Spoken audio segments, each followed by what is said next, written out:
Hello everybody. It is Saturday evening, December the 8th, 2018. Yesterday was the anniversary for Pearl Harbor, December 7th, 1941. And I bet you, not a betting man, but with the way this new generation is, I bet you they don't even know what December the 7th, 1941, much less what it is, much less what it meant to America, what it means, what it's about. It's just a sign of the times we're living in. The video I want to make today is the attack from the left on Christmas. As you all know, we had a president for 8 years that did not want to say Merry Christmas. It was more Happy Holidays, or he supported saying Happy Holidays over Merry Christmas. We have a president now that's gotten back to saying Merry Christmas, and not only that, while he's up front speaking, towards the end he prays. He did that at the ceremonial tree lighting, the national tree in D.C., which I find amazing. I find it amazing. I don't look at President Trump as a Christian, as per se, as a born-again Christian. I don't look at him that way, but I can tell you this much: to have a man in office, in the Oval Office, that acknowledges Jesus, that takes counsel from ministers, that has a Bible in the Oval Office, it's sure a huge step in the right direction from where we were past 8 years, the past 2 terms from the president we had in the past, and before that. I don't want to lay it all on Obama. I'm not a fan of Obama, never have been a fan of Obama, but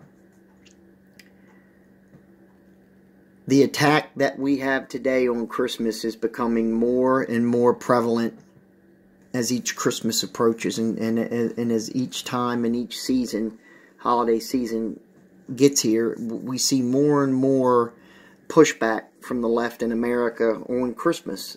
It's basically become a war on Christmas.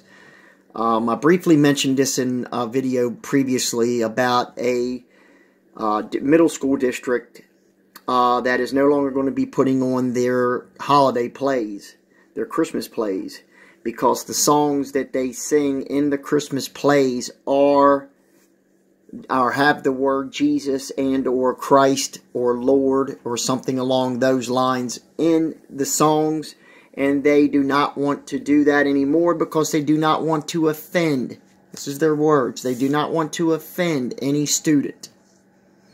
Now, they're obviously talking about students of different faiths, so once again, it's okay to push down on Christianity, and it's okay to push down on Jesus as an excuse of not offending. That is the excuse that these schools are using now. It's the excuse they used to have the Bible removed from campuses. It's the excuse they've used over and over for anything that they wanted to do when it come to removing anything, any symbolism of Christianity or Jesus Christ, or, like I said, the Bible, or prayer groups. When I was in high school, you could have a prayer group, you could have a Bible study. You could literally, what they called them clubs back when I was in high school, and it ain't been, 50 years ago. I'm not that old, but they called them clubs. You had this club, you had that club. You had a Bible club where people would get together, students would get together and discuss the Bible, read the Bible, so forth and so on, and that was completely acceptable. Now, that's not even a consideration, and Christmas is now being attacked. It's really another sign of the times, ladies and gentlemen. It's another sign that we are heading towards the end. You remember in the Bible, in the Gospel, the New Testament, Jesus said, you must remember that the world hated him first before it hated you. And it's true. The world hates Christ. I'm not talking about the Christianity or the Christian world. I'm talking about the world in general, meaning the non-believing world that we find everywhere. You know, on television, on the radio, you name it. You're faced with it every day as a believer. You're faced with it every day.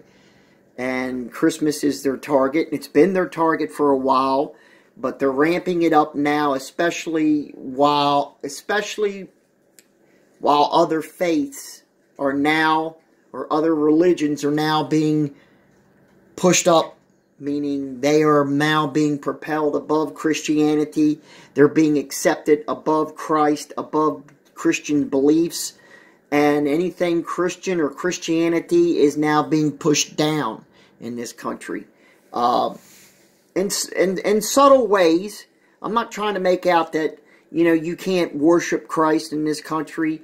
You know, you can't have a Bible study. Now, I'm not to that point, but I'm just talking, you're seeing more and more of it being pushed down and other religions being hoisted up. And I believe you all know exactly what I'm talking about. It's an epidemic all over this world we're seeing. Some nations are fighting back, as we see on TV today. Some nations have had enough, and they're fighting back. But sadly, America, it's losing its identity of being a Christian nation. Again, I'm very pleased we have a president in office now that acknowledges the name of Jesus Christ. That is a huge, huge, huge step forward compared to what we had from 8 years of Obama, where, you know, prayer wasn't even, you know, especially to Christ, wasn't even considered. I told a story in a video, oh gosh, it's been probably, I don't know how long ago, a couple years ago, about when Obama visited the College of Notre Dame. And he was going to speak there.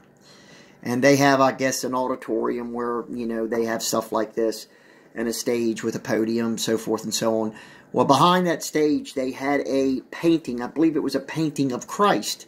It's a Catholic school. So, I mean, you know, they have a lot of you know, crosses and a lot of paintings of Mary and Jesus and so forth and so on. And Obama refused to speak unless they removed that painting of Christ. And I said it then, and I'd say it now. Shame on Notre Dame for folding and removing that painting of Jesus for a non-believer, president or not. That was an absolute, utter shame and stain on Notre Dame. And I'm sure they didn't look at it that way.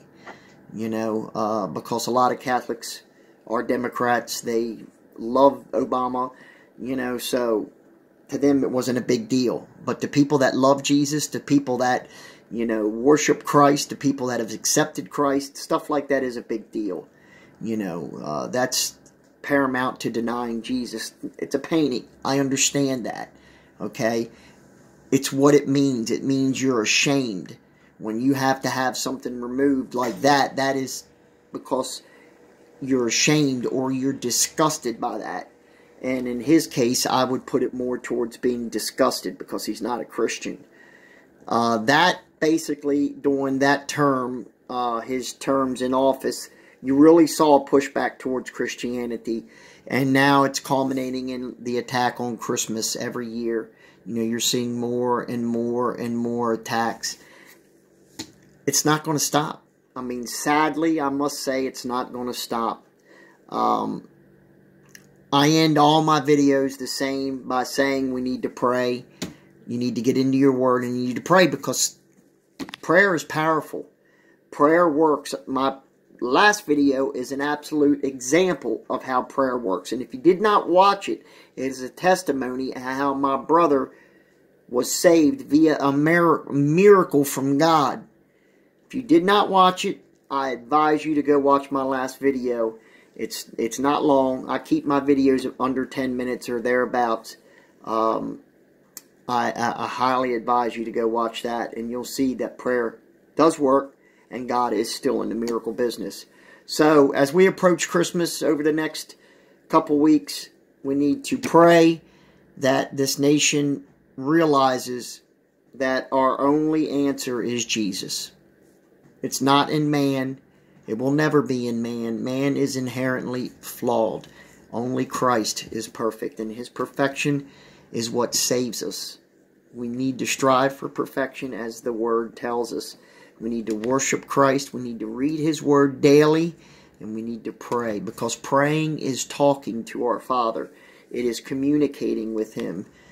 That's what prayer is. It's communication with the Lord. So, have a good evening, everybody. It's Saturday evening. If you're going out, please be safe. The highways this time of year, there's a lot of people coming home from parties. Be careful on the highway. Just be safe.